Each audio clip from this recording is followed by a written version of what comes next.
اگر کوئی ایسا فرد ادارے میں موجود ہے جو کسی بھی طرح اعتبار کے قابل نہیں تو اس سے محتاط رہیں اور پہلی فرصت میں اس کو فارغ کر دیں، کیونکہ یہ وہ لوگ ہیں جن کی آپ کو چوکیداری کرنی پڑتی ہے۔ اگر آپ اپنی انرجی ان لوگوں پر لگا رہے ہیں جن کو انرجی لگانے کے لیے رکھا ہوا ہے، تو پھر آپ کی حیثیت اور ذمہ داریوں کا کیا بنے گا اور ادارے کے معاملات آگے کیسے بڑھیں گے؟ مناسب کارکردگی اور کمزور ترین اعتماد والے افراد وقتی طور پر کام کرنے کے لیے ٹھیک ہیں جب تک کہ دوسرا کوئی اچھا فرد نہ مل جائے، لیکن طویل میعاد کے لیے ان کو ساتھ لے کر چلنا انتہائی نقصان دہ۔ 5ویں نمبر پر ہے اعلیٰ کارکردگی اور اعلیٰ اعتماد۔ یہ وہ لوگ ہوتے ہیں جن کا کام دیکھ کر لوگ کہتے ہیں سبحان اللہ، کیا کمال دکھایا ہے، اور اس کے ساتھ ساتھ وہ اپنی عادات و اطوار سے بھی یہ بات ثابت کر دیتے ہیں کہ ان پر اندھا اعتماد کیا جا سکتا ہے۔ ایسے لوگ جو بیک وقت کارکردگی اور اعتماد کی اعلیٰ ترین سطح پر ہوتے ہیں، بدقسمتی سے ان کا وجود نہ ہونے کے برابر ہے۔ یہ ایک افسانوی کردار بنتا جا رہا ہے اور حقیقت میں ان کا وجود بہت ہی نایاب ہے۔ ایسے لوگ ڈھونڈنے سے بھی شاید نہ ملیں۔ واصف صاحب نے ایسے لوگوں کے بارے میں کہا ہے، ایک انسان قابل بھی ہے اور خلوص والا بھی تو وہ ولی ہے۔ یہ اولیاء کا رتبہ ہے اور اس درجے پر پہنچ کر انسان کے اوپر نعمتوں کے دروازے کھل جاتے ہیں۔ آپ کا اپنی زندگی میں یہ ٹارگٹ ہونا چاہیے کہ آپ اعلیٰ کارکردگی اور اعلیٰ اعتبار والے انسان بنے۔ یہ ایک ایسا نسخہ کیمیا ہے جس سے انسان کے پاس لوگوں کے میلے لگتے ہیں، کیونکہ روئے زمین پر موجود ہر انسان کو دوسرے انسان سے اعتبار چاہیے ہوتا ہے اور اسی اعتبار سے کائنات کے سارے معاملات چلتے ہیں۔ ہمارے آس پاس ایسی کئی مثالیں موجود ہیں کہ ایک شخص انتہائی قابل اور ذہین ہے، لیکن وہ زندگی میں کوئی ترقی نہیں کر پایا، وہ اپنا نام نہیں بنا پایا اور نہ ہی کسی ایک جگہ ٹک کر کوئی بڑا کام کر پایا۔ وجہ یہ ہوتی ہے کہ ایسے افراد کا کمزور اعتبار انہیں لے ڈوبتا ہے۔ آئیڈیل کون؟ اب یہ سوال ہے کہ ان تمام اقسام میں آئیڈیل قسم کون سی ہے؟ اس کا جواب یہ ہے کہ ہر وہ انسان جو اگرچہ قابلیت اور کارکردگی میں مناسب ہو، لیکن وہ اس قدر بھروسہ مند اور قابل اعتبار ہو کہ لوگ اس پر آنکھیں بند کر کے اعتماد کر سکیں، تو یہ آئیڈیل قسم ہے۔ ان کے علاوہ ایک اور قسم بھی ہے، یہ وہ لوگ ہیں جن پر اعتبار ہوتا نہیں لیکن وہ اعتبار کی ایکٹنگ کر رہے ہوتے ہیں۔ یہ سب سے خطرناک ہے۔ ایسے لوگ بار بار کہتے ہیں کہ جناب آپ مجھ پر اعتبار کریں۔ یاد رکھیں، جو بھی انسان منہ سے بار بار اعتبار کرنے کا کہتا ہے اس پر کبھی بھی اعتبار نہ کریں، کیونکہ یہ انسان کا لفظی دعویٰ نہیں بلکہ اس کی عادات، حرکات اور بیک گراؤنڈ اس بات کا تعین کرتا ہے کہ وہ اعتبار کے قابل ہے یا نہیں۔ سچا دوست، ہر انسان کی زندگی میں کچھ اصول و ضابطے ہوتے ہیں۔ ان اصولوں اور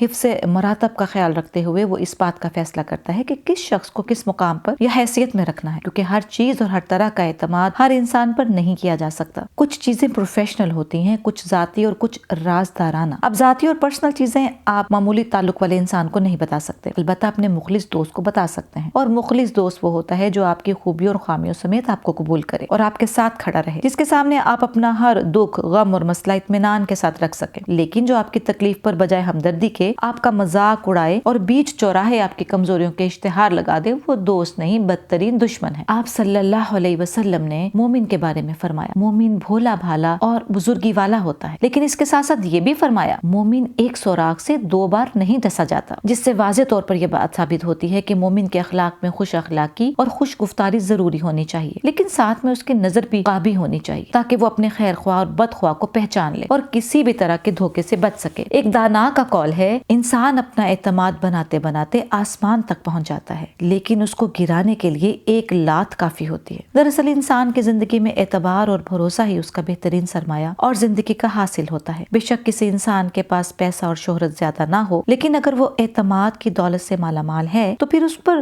ترقیوں کے دروازے کھلنے میں دیر نہیں لگتی۔